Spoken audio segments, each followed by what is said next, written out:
Asia Tenggara, wilayah yang sangat luas, pada dasarnya adalah maritim. Lautnya adalah jalur penting untuk perdagangan dan komunikasi global. Jalur pelayaran penting melewati wilayah dinamis ini setiap hari. Mengendalikan perairan ini sangatlah penting. Kekuatan Angkatan Laut memiliki peran strategis yang sangat besar di sini. Negara-negara semakin menyadari fakta ini. Kekuatan maritim berarti keamanan nasional dan kemakmuran ekonomi. Wilayah ini memiliki beberapa titik sempit tersibuk di dunia. Selat Malaka dan Sunda hanyalah dua contoh. Perdagangan bernilai miliaran dolar mengalir melalui jalur sempit ini. Menjamin keamanan jalur laut ini sangatlah penting. Angkatan Laut memainkan peran utama dalam tugas penting ini. Indonesia memiliki sejarah maritim yang kaya. Kerajaan-kerajaan kuno di Nusantara adalah kekuatan laut yang signifikan. Warisan sejarah ini membentuk pendekatan maritim kontemporer bangsa. Presiden Joko Widodo telah memperjuangkan visi yang berani. Beliau mendeklarasikan ambisi Indonesia untuk menjadi poros maritim dunia. Visi ini menempatkan domain maritim di jantung kebijakan. Tujuannya adalah untuk menghubungkan Samudra Hindia dan Pasifik. Ini melibatkan pengembangan infrastruktur dan industri maritim. Ini juga membutuhkan Angkatan Laut Indonesia yang kuat dan modern, TNI AL. Melindungi zona ekonomi eksklusif Indonesia yang luas, atau ZI, adalah tugas yang besar. Perairan teritorial negara ini luas dan kaya sumber daya. TNI AL berada di garis depan dalam menangani masalah-masalah ini. Minimum Essential Force, atau MEF, adalah rencana strategis Indonesia. Ini adalah cetak biru komprehensif untuk modernisasi militer. MEF bertujuan untuk membangun kemampuan angkatan laut yang kredibel dan dihormati. Kekuatan ini harus cukup untuk melindungi kepentingan nasional. Ini juga harus berkontribusi pada keamanan dan stabilitas regional. Tujuan utama MEF adalah untuk mencapai postur pertahanan yang kredibel. Ini berfokus pada kemampuan yang relevan dengan konteks Indonesia. Ini termasuk mempertahankan keutuhan wilayah dan sumber daya maritim. MEF menginginkan armada yang seimbang dengan kemampuan yang beragam. Keseimbangan ini penting untuk menghadapi berbagai macam ancaman. Di bawah rencana MEF, target spesifik telah ditetapkan. Target ini melibatkan perolehan platform dan sistem angkatan laut utama.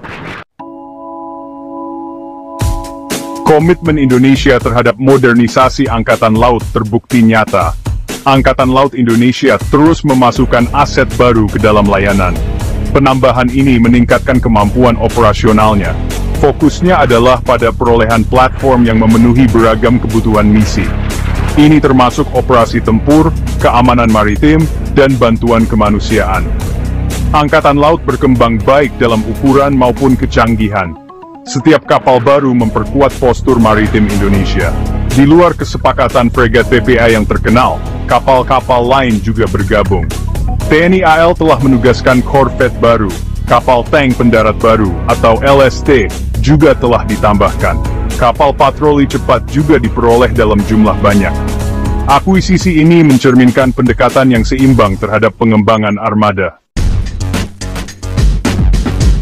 Perkembangan penting adalah kontrak dengan Fincantieri. Indonesia menandatangani kesepakatan signifikan senilai 1,18 miliar euro.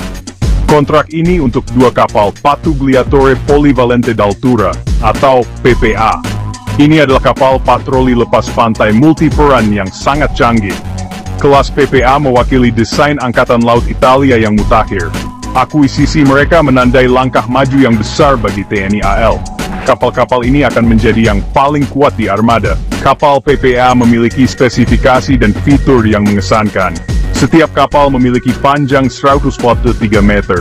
Mereka dapat mencapai kecepatan melebihi 32 knot. Kapal-kapal ini dirancang untuk dioperasikan oleh 170 awak. Karakteristik ini membuatnya cocok untuk beragam profil operasional. Pada awal tahun 2025, muncul laporan tentang aspirasi Indonesia yang berani untuk memperkuat angkatan lautnya. TNI AL dikabarkan sedang mempertimbangkan sebuah kapal induk untuk meningkatkan kekuatan maritimnya. Akuisisi potensial ini bertujuan untuk memodernisasi armadanya lebih lanjut dan memperkuat pertahanan nasional. Langkah seperti itu akan mewakili perubahan strategis yang signifikan dalam kebijakan pertahanan Indonesia. Ini akan meningkatkan kemampuan Angkatan Laut Indonesia ke tingkat yang baru, memungkinkan operasi yang lebih kompleks.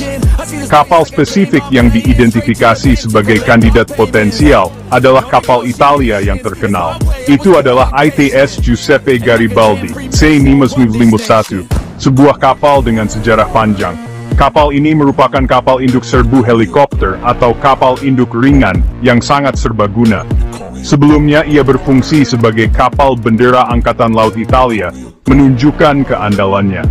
Garibaldi dilaporkan ditempatkan sebagai cadangan pada Oktober 2024, menandai akhir dari masa aktifnya. Status ini membuatnya berpotensi tersedia untuk dijual atau dialihkan ke negara lain. Desainnya sangat cocok untuk berbagai peran, termasuk dukungan amfibi dan operasi kemanusiaan. Kesepakatan potensial untuk ITS Giuseppe Garibaldi mungkin mencakup lebih banyak dari yang terlihat pada pandangan pertama. Itu bisa melibatkan transfer pesawat juga, yang akan memperkuat kemampuan operasional kapal. Secara khusus beberapa jet AV Lat.B Harrier II Stofel Italia yang terkenal. Stofel adalah singkatan dari lepas landas pendek dan pendaratan vertikal, sebuah fitur yang sangat berguna. Laporan menunjukkan sekitar 30 pesawat tangguh ini bisa menjadi bagian dari paket transfer. Jet-jet ini dirancang untuk beroperasi dari kapal induk yang lebih kecil seperti Garibaldi, memberikan fleksibilitas yang luar biasa. Akuisisi mereka akan memberi Indonesia kekuatan udara angkatan laut sayap tetap yang sangat dibutuhkan. Ini akan menjadi peningkatan dramatis dari kemampuan ofensifnya, memungkinkan operasi yang lebih kompleks. Harrier adalah pesawat tempur yang terbukti dan mumpuni, dengan rekam jejak yang mengesankan. Kemampuan Stofel sangat penting bagi Indonesia, terutama untuk operasi di wilayah terpencil. Pesawat Stofel tidak memerlukan landasan pacu yang panjang atau ketapel, membuatnya sangat fleksibel. Ini menjadikannya ideal untuk beroperasi dari kapal induk ringan, yang seringkali memiliki ruang terbatas. Kepala Staf Angkatan Laut Indonesia telah memberikan wawasan tentang minat kapal induk. Dalam sebuah konferensi pers baru-baru ini, beliau menekankan pentingnya memperkuat kemampuan Angkatan Laut untuk menghadapi tantangan masa depan. Laksamana Muhammad Ali membahas potensi akuisisi tersebut. Beliau menjelaskan bahwa kapal induk akan memberikan fleksibilitas operasional yang lebih besar. Beliau menyatakan peran utamanya adalah untuk operasi militer non-tempur, OMSB. Ini termasuk operasi kemanusiaan dan bantuan bencana. Ini termasuk tugas-tugas penting seperti bantuan kemanusiaan. Kapal induk dapat digunakan untuk mengirimkan bantuan dengan cepat ke daerah yang terkena bencana. Ini juga mencakup upaya bantuan bencana di wilayah rawan bencana. Dengan kapal induk, Angkatan Laut dapat merespons lebih efektif. Lebih lanjut, operasi keamanan maritim akan menjadi fokus utama. Kapal induk akan memperkuat patroli dan pengawasan di perairan Indonesia. Alasan ini menekankan kegunaan kapal induk di luar peperangan tradisional. Kapal ini akan menjadi alat yang penting dalam menjaga stabilitas regional. Ini memposisikan kapal sebagai aset nasional yang serbaguna. Kapal induk akan menjadi simbol kekuatan dan kesiapan Indonesia. Pakar pertahanan umumnya memandang positif pembangunan Angkatan Laut Indonesia. Mereka percaya bahwa ini adalah langkah strategis yang diperlukan. Banyak analis melihatnya sebagai langkah penting bagi negara maritim yang besar.